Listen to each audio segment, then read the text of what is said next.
Hello guys, my self Shivam Kanaujia. It is my introduction. आज हम पढ़ेंगे क्लास 8 का साइंस का चैप्टर लाइट। लाइट में हम क्या क्या पढ़ेंगे, ये कंटेंट है। पहले हम पढ़ेंगे light and its property, reflection, kaleidoscope, human eye and braille system. ये हमारा टॉपिक होगा। आइए डिस्कस करते हैं वन बाय वन।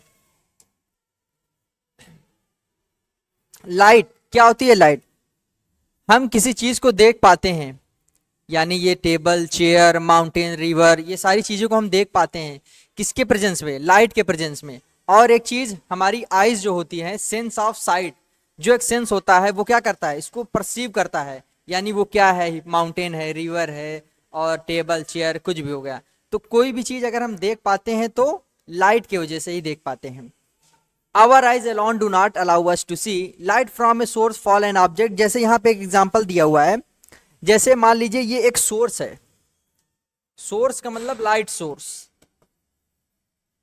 यहां से लाइट आ रही है और लाइट जो है इस फ्लावर पे पड़ने के बाद यहां पे आ रही है इसकी आंखों पे, तो ये देख पा रहा है ये फ्लावर है। यानी कि लाइट रिफ्लेक्ट होकर हमारी आंखों में आ रही है, तब हम उसको देख पा रहे हैं कि वो चीज है क्या।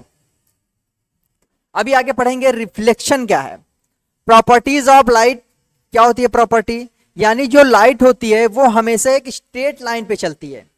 जैसे आप कभी देखते हैं, अगर कोई बंद कमरा है और वहां पे एक मान लीजिए टीनी होल है, या आप मान लीजिए कोई होल है, वहां से जब लाइट आती है तो आपको एक रे में दिखती है, यानी स्ट्रेट रे में दिखती है, स्ट्रेट लाइन में।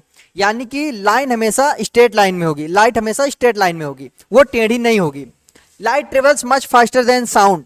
और लाइट की जो स्पीड होती है वो साउंड से ज्यादा होती है। इसका एग्जांपल आप देखते होंगे, जब बारिश होती है तब लाइटिंग जब होती है तो आपको सबसे पहले लाइट दिखता है, उसके बाद कुछ सेकंड बाद आपको साउंड सुनाई देता है। तो इसका मतलब क्या हुआ? लाइट की जो स्पीड है वो साउंड से ज्यादा होती है।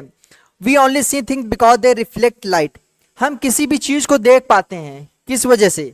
लाइट का रिफ्लेक्ट होकर हमारी आंखों तक आना ही हम किसी चीज को देख पाते हैं। जैसे अगर हम एक बंद कमरे में, वहां पे लाइट ना हो, कमरा बंद कर दिया जाए, तब हम किसी चीज को देख पाएंगे? वहां पे लाइट भी नहीं, अंधेरा है। इसका मतलब आंख तो है हमारे पास, लेकिन फिर भी नहीं देख पाएंगे। क्यों? क्योंकि वहां पे लाइट पड़ी नहीं रही, रिफ्लेक्ट होकर आ ही नहीं रही, तो हम किसी चीज को देख ही नहीं पाएंगे। यानी किसी चीज को हम देख पाते हैं रिफ्लेक्शन के कारण। Shadow are formed by light is block. यानी जब किसी ऑब्जेक्ट की शैडो बनती, इसका मतलब क्या हुआ? इसका मतलब ये हुआ कि जैसे लाइट आ रही है, अगर मान लीजिए ये लाइट है, ये कोई ऑब्जेक्ट है, ऑब्जेक्ट है, यहां से लाइट आ रही है और इस ऑब्जेक्ट ने लाइट को ब्लॉक कर दिया, तो इसकी यहां पे क्या बन जाएगी? शैडो बन जाएगी। यानी शैडो कब बनती है? जब लाइट ब्लॉक हो जाती है। लाइट आती है किसी ऑब्जेक्ट पे, वो ब्लॉक हो जाती है तो उसका शैडो बन जाता है। Light is a form of energy like heat and electricity. Light क्या है? एक प्रकार की एनर्जी है, जैसे हीट एनर्जी, इलेक्ट्रिसिटी, ये इसका example. Luminous object and non luminous object. यानी आप जो ऑब्जेक्ट देखते हैं अपने आसपास, जब देखते हैं तो उसमें से कुछ के पास खुद की लाइट होती है, कोई किसी के पास लाइट नहीं होती। यानी ऐसी ऑब्जेक्ट जिसके पास खुद की लाइट होती है, यानी कि ऐसा ऑब्जेक्ट जिसके पास खुद की लाइट वो इमिट करता है, उसे हम बोलेंगे ल्यूमिनस ऑब्जेक्ट। और जिसके पास खुद की लाइट नहीं होती उसे हम बोलेंगे नॉन ल्यूमिनस ऑब्जेक्ट। तो ल्यूमिनस ऑब्जेक्ट में क्या क्या आ जाएगा? जैसे सन हो गया आपका, और लाइट बल्ब हो गया, और हो गया आपका कैंडल हो गया। ये सारे क्या हैं? ल्यूमिनस ऑब्जेक्ट हैं। ल्यूमिनस यानी इनके पास खुद की लाइट है। आप देखते हैं फायर फ्लाई यानी जुगनू, ये भी क्या है? एक प्रकार का ल्यूमिनस ऑब्जेक्ट है। ये इसके पास खुद की लाइट होती है, रात में ये भी चमकता है। नॉन ल्यूमिनस ऑब्जेक्ट जिसके पास खुद की लाइट नहीं होती है, जैसे टेबल हो गया और चेयर हो गया, और जितने भी आप ऑब्जेक्ट देखते हैं। और इसका एग्जांपल मून। मून हमारा कैसा ऑब्जेक्ट है? Non luminous object. ये रात में चमकता है ना, लेकिन इसके पास लाइट खुद की नहीं होती, ये सन के लाइट के वजह से ये चमकता है। सन की लाइट इस पे आती है, फिर रिफ्लेक्ट होकर अर्थ पे आती है, जिसके कारण हम मून को देख पाते हैं, जबकि ये नॉन ल्यूमिनस ऑब्जेक्ट है। Reflection, what is reflection? यानी कि जब लाइट किसी शाइनी सरफेस पे पड़ के बाउंस बैक हो जाएगी उसे हम क्या बोलेंगे? रिफ्लेक्शन, रिफ्लेक्शन बोलेंगे। यानी लाइट रिफ्लेक्ट हो गई। जैसे यहां पे देखिए एक मिरर लगा हुआ है, मिरर कैसा होता है? शाइनी होता है, शाइनी होता है। और यहां से एक लाइट आई और बाउंस बैक हो गई, तो इस फिनोमेना को हम क्या बोलेंगे? रिफ्लेक्शन। और जो लाइट आती है उसको हम बोलेंगे इंसिडेंट रे, जो रिफ्लेक्ट हो जाएगी उसे बोलेंगे रिफ्लेक्टेड रे। ये हो गया मिरर रिफ्लेक्शन। अब हम बात करते हैं लॉ ऑफ रिफ्लेक्शन की। क्या होती है लॉ ऑफ रिफ्लेक्शन? सबसे पहले हम एक फिगर ड्रॉ कर लेंगे।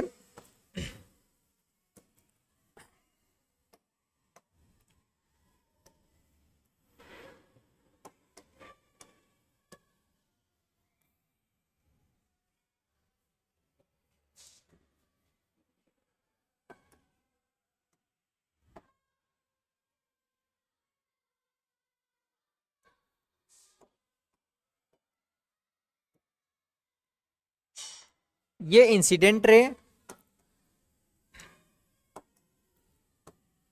और ये रिफ्लेक्टेड रे।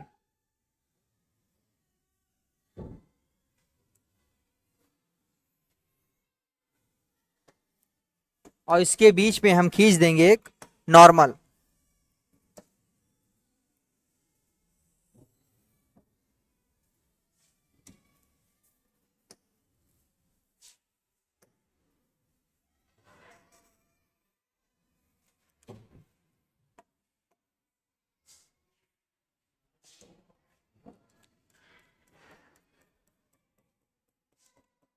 ये एक शाइनी सरफेस है, इसके एक तरफ हमने क्या कर दिया? पेंट कर दिया।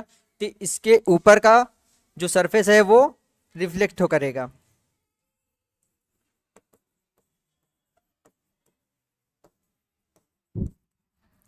ये लाइट आ रही है, इसको हम बोलेंगे इंसिडेंट रे।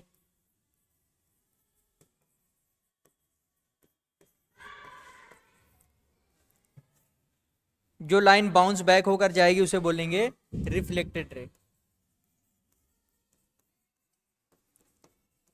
इंसिडेंट रे और रिफ्लेक्टेड रे के बीच में हम एक परपेंडिकुलर लाइन खींचेंगे, उसको हम बोलेंगे नॉर्मल। और जो एंगल बनेगा इंसिडेंट रे और नॉर्मल के बीच में उसको बोलेंगे angle of incidence. Angle of incidence इसे हम स्मॉल आई से डिनोट करेंगे। और नॉर्मल और रिफ्लेक्टेड रे के बीच में जो एंगल बनेगा उसे हम बोलेंगे angle of reflection. Angle of reflection इसको हम डिनोट करेंगे स्मॉल आर से। तो ये हो गया रिफ्लेक्शन। इसका जो लॉ है टू लॉ है बेसिकली। पहला लॉ है कि इन एंगल ऑफ इंसिडेंस और एंगल ऑफ रिफ्लेक्शन हमेशा इक्वल होंगे, ऑलवेज इक्वल। और दूसरा लॉ ये कहता है कि इंसिडेंट रे और रिफ्लेक्टेड रे और नॉर्मल तीनों एक ही प्लेन पे होंगे। ये इसका सेकेंड लॉ कहता है। लॉज ऑफ रिफ्लेक्शन वही चीज यहां पे है, ये हमने बता दिया। रे डायग्राम अभी बना दिया। अब रेगुलर रिफ्लेक्शन क्या है? रेगुलर रिफ्लेक्शन का मतलब यह है कि जब किसी स्मूथ सरफेस पे कोई लाइट आएगी और बाउंस बैक होके एकदम पैरेलल ही जाएगी, यानी जितना आएगी मतलब जो रे आएगी वो पैरेलल होनी चाहिए और जो रिफ्लेक्ट हो वो भी पैरेलल हो, तो इस प्रकार के रिफ्लेक्शन को बोलेंगे रेगुलर रिफ्लेक्शन। यहां पे देखिए लाइन इंसिडेंट रे आ रही है, ये दोनों पैरेलल हैं। यहां पे ये पैरेलल है, ये भी पैरेलल है, यानी इंसिडेंट लाइंस इंसिडेंट रे आपस में पैरेलल हैं। जब ये रिफ्लेक्ट कर रही है तो भी क्या है? पैरेलल है। तो इसका मतलब ये रेगुलर रिफ्लेक्शन है। इरेगुलर यानी कि इंसिडेंट तो पैरेलल आ रही है लेकिन जो रिफ्लेक्ट हो रही है वो पैरेलल नहीं है, तो इस प्रकार के रिफ्लेक्शन को बोलेंगे डिफ्यूज्ड रिफ्लेक्शन या irregular reflection. Image formation in a plane. जब हम इमेज देखते हैं अपनी मिरर में, प्लेन मिरर पे, तो कैसा इमेज बनता है? तो पहली बात, जब हम देखते हैं मिरर तो इमेज एकदम इरेक्ट बनता है, वर्चुअल बनता है और इक्विडिस्टेंस बनता है। वर्चुअल का मतलब वो उसको हम किसी स्क्रीन पे नहीं रिप्रेजेंट करते, और इरेक्ट जो होता है, इरेक्ट मीन्स यानी अगर उसका सर ऊपर है तो ऊपर ही रहेगा, पैर नीचे तो नीचे रहेगा। ऐसे जैसे मान लीजिए ये हमने लेटर बना दिया, ये एक मिरर है, इसकी इमेज बन गई ऐसे, तो ये अगर हेड ऊपर है तो हेड ऊपर ही रहेगा और नीचे का पोर्शन नीचे ही रहेगा, यानी इरेक्ट रहेगा। ऐसा नहीं कि सर ऊपर नीचे, ऐसा नहीं होगा। And the object and image are equidistance, यानी कि जितने डिस्टेंस मिरर से एक ऑब्जेक्ट रखा होगा उसकी इमेज जो है मिरर के अंदर उतने ही डिस्टेंस पे बनेगी, यानी ये इमेज है, इसे बोलेंगे इक्वी डिस्टेंस। यानी मिरर से जितनी दूरी पर ऑब्जेक्ट रखा होगा उतनी ही डिस्टेंस पे उसकी इमेज बनेगी। The image form in a plane mirror undergoes lateral inversion. Lateral inversion means जब आप मिरर पर देखते हैं तो आपको लेफ्ट हैंड राइट दिखता है, राइट हैंड लेफ्ट दिखता है, इसे हम बोलते हैं लेटरल इन्वर्जन। यहाँ पे लेटर देखो बी ऐसे बना है, इमेज इसकी ऐसे बनी, इसी को बोलेंगे लेटरल इन्वर्जन। यहाँ पे देखिए हम कैसे देख पाते हैं वर्चुअल इमेज को। जैसे यहाँ पे कोई ऑब्जेक्ट रखी है, यहाँ से लाइट जाएगी, यहाँ से लाइट जाने के बाद रिफ्लेक्ट होकर हमारी आंखों पे आएगी, लेकिन ये जो जा रही है, ये जो हमारी आंखों पे रिफ्लेक्ट होकर आ रही है, ये वो नहीं है, यहाँ पे मिलेगी ये ऑब्जेक्ट। डॉट डॉट का मतलब ये इसकी इमेज जो है हमारी वर्चुअल इमेज है। वर्चुअल इमेज इसको हम स्क्रीन पे रिप्रेजेंट नहीं कर सकते। मल्टीपल रिफ्लेक्शन, अगर कोई लाइट एक बार रिफ्लेक्ट होगी तो वो कई बार भी हो सकती है, इसे हम बोलेंगे मल्टीपल रिफ्लेक्शन। जैसे आप जाते हैं, पिछली बार नाई की दुकान में जब गए थे आप देखे होंगे, जब आपका बाल काट देता है तो पीछे आपको दिखता नहीं है, तो फिर आप पीछे एक मिरर लगा होता है, उससे आप देखते हैं कैसे वो वर्क करता है। पीछे जो मिरर लगा है वो रिफ्लेक्ट हो गया आगे आएगा, फिर आगे का रिफ्लेक्ट होकर आपकी आंखों पे आएगा, जिससे हम पीछे कैसे बाल कटा है हम इसको देख पाते हैं। किसकी वजह से? मल्टीपल रिफ्लेक्शन होता है इसमें। अगर हम दो मिरर को पैरेलली रख दें तो कितने इमेज बनेंगे? इनफाइनाइट इमेज बनेंगे। यानी कि टू मिरर को हम रखते हैं तो मल्टीपल रिफ्लेक्शन होता है, अगर हम उसको पैरेलली एकदम रख दें तो इनफाइनाइट इमेज बनेंगे उसमें। तो अगर दो जो हमारे मिरर होंगे उसको हम डिफरेंट डिफरेंट एंगल में रखेंगे तो इमेज भी हमारी डिफरेंट डिफरेंट बनेगी। तो इसका फार्मूला होता है, यहां पे देखिए ये दो मिरर हैं, हमने रखा तो अभी कितनी इमेज बन रही है? एक इमेज ये बन रही है, एक इमेज, दो इमेज बन रही है। जब इन दोनों मिरर को हमने और पास में रख दिया तो इसकी तीन इमेज बनने लगी। यानी कि इमेज का फॉर्मेशन हम किस एंगल पर मिरर को रख रहे हैं ये भी। अब यहां पे देखिए ये इसका फार्मूला होगा, n इजिकल टू यानी number of image is equal to 360 upon theta minus 1। यानी अगर मान लीजिए हम किसी दो मिरर को 60 डिग्री पे रखते हैं तब कितने नंबर ऑफ इमेज बनेंगे? यहां पे हम वैल्यू पुट कर देंगे 360 अपॉन 60 माइनस 1, यहां से काटेंगे 6 माइनस 1 यानी 5, यानी नंबर ऑफ इमेजेस 5 बनेंगे। नंबर ऑफ इमेजेस 5 बनेंगे जब हम दो मिरर को रखेंगे कितने डिग्री पे? 60 डिग्री पे।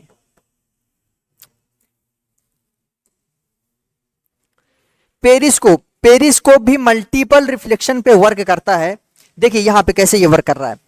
यहां पे एक मिरर रखा हुआ है, ये मिरर, एक मिरर ये है, एक मिरर ये है। यहां से लाइट आई, लाइट रिफ्लेक्ट हुई, फिर यहां पे आई, फिर यहां से हम देख पाते हैं, यहां पे आएगी, यहां मल्टीपल, यहां पे रिफ्लेक्शन होगा, फिर रिफ्लेक्ट होगी। तो इसका मतलब पेरिस्कोप मल्टीपल रिफ्लेक्शन पे वर्क करता है। इसका यूज कब करते हैं? सबमरीन वगैरह में इसका यूज होता है और सैनिक लोग इसका यूज करते हैं, यानी कि दुश्मनों को देखने के लिए ये वर्क करता है।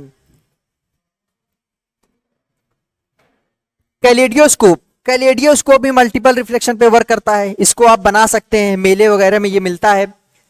जैसे यहाँ पे क्या है, यहाँ पे तीन आपको चाहिए, तीन आपको ऐसे मिरर चाहिए सेम साइज के।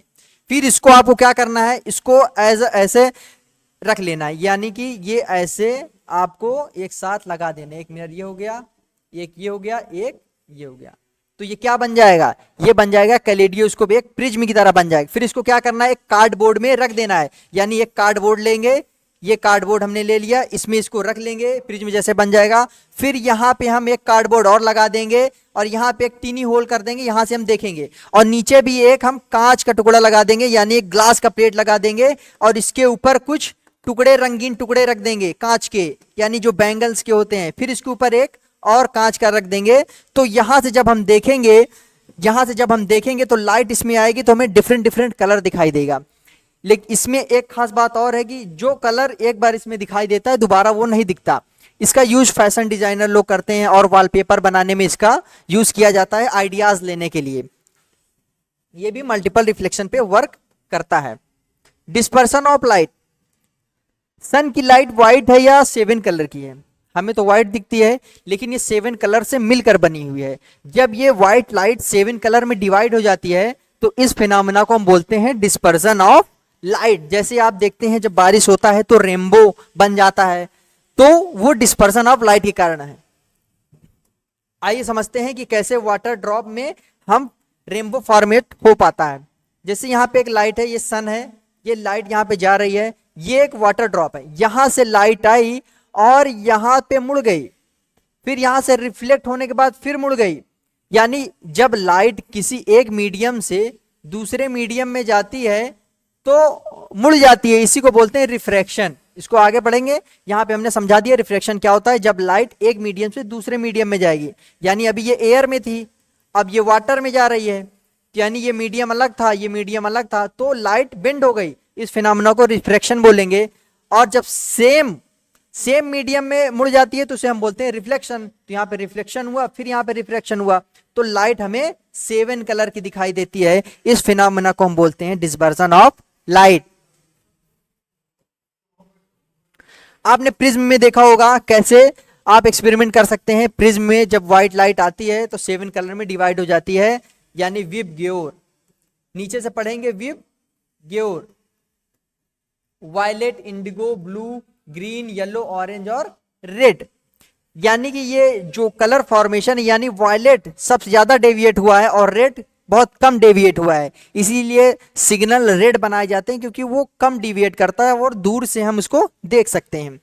ये हमारा ग्लास प्रिज्म है, ये व्हाइट लाइट है, तो इस फिनोमेना को हम क्या बोलेंगे, डिस्पर्सन ऑफ लाइट।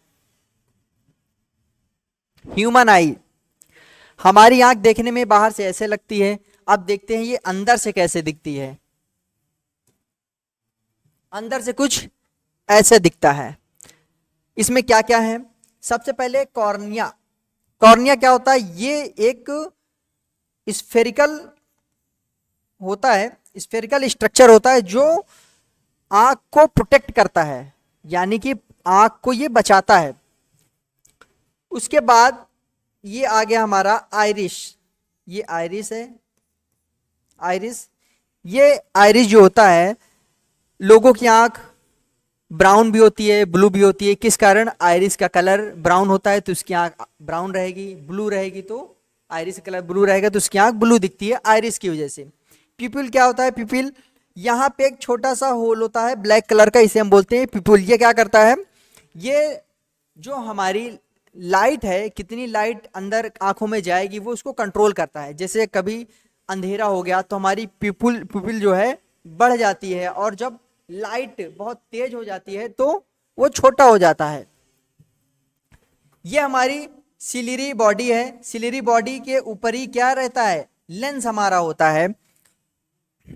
स्केलेरा और कोराइड, ये क्या होता है, ये आउटर लेयर होते हैं किसके, आंख के आउटर लेयर, पहला स्केलेरा और दूसरा कोराइड। इसके बाद यहां पे हम देखेंगे रेटिना। रेटिना में क्या होता है, रेटिना में इमेजेस फॉर्म होते हैं, इमेज यहीं पे बनता है रेटिना में। और ये हमारा ऑप्टिक नर्व है, ये कहां पे जाके मिलेगा, माइंड में जाके मिलेगा। यहाँ पे इमेज बनेगी, इमेज बनने के बाद वो सिग्नल ऑप्टिक नर्व माइंड को भेजेगा, फिर माइंड उसको रीड करेगा कि वो इमेज क्या है, कैसी ऑब्जेक्ट है, और उसका इमेज सीधा बनेगा माइंड में। ब्रेल सिस्टम, अब जिनकी आंख या मान लीजिए बाय बर्थ नहीं है और किसी हादसे में उनकी आंख चली गई, और वो कैसे पढ़ते हैं, तो उनके लिए ब्रेल एक साइंटिस्ट थे, उन्होंने एक सिस्टम को डेवलप किया जिसे ब्रेल सिस्टम कहा गया। इसमें बेसिकली 6 डॉट होते हैं, 6 डॉट में ही उन्होंने कई सारे लेटर को बनाया। यानी कि अगर एक डॉट उभरा हुआ होगा तो उसको ए बोलेंगे, 2 डॉट अगर उभरा हुआ है तो बी बोलेंगे, और 2 डॉट ऐसे अगर हैं तो उसको सी बोलेंगे। तो उन्होंने ये एक टेक्निक, एक मेथड बनाया जिसे ब्रेल सिस्टम कहा गया। ये खुद भी एक विजुअली चैलेंज्ड पर्सन थे। तो ब्रेल सिस्टम किसके लिए बनाया गया? विजुअली चैलेंज, यानी जिनके पास आंख नहीं है, बाई बर्थ अंधे हैं, और या किसी हादसे में उनकी आंख की रोशनी चली गई, उनके लिए ये सिस्टम वर्क करता है। इसमें कितने डॉट होते हैं? 6 डॉट होते हैं। इसी से पूरी ABCD या नंबर्स इन्होंने बनाया। और आंखों को हम प्रोटेक्ट कर सकते हैं, यानी आंखों को बचा सकते हैं। आंखों को ध्यान रखा जाता है। जब भी हम पढ़ें तो ना ही ज़्यादा दूर से पढ़ें, ना ही ज़्यादा पास से पढ़ें। आंख में अगर कुछ चला जाता है तो उसको रब नहीं करना, बस उसको अच्छे या साफ पानी से धुल लिया जाता है, और स्पेक्टिकल्स का यूज किया जाता है। तो इस प्रकार के हम कुछ प्रिकॉशंस हैं उसको हम करके आंखों को बचा सकते हैं। तो आज के लिए इतना ही। Thank you.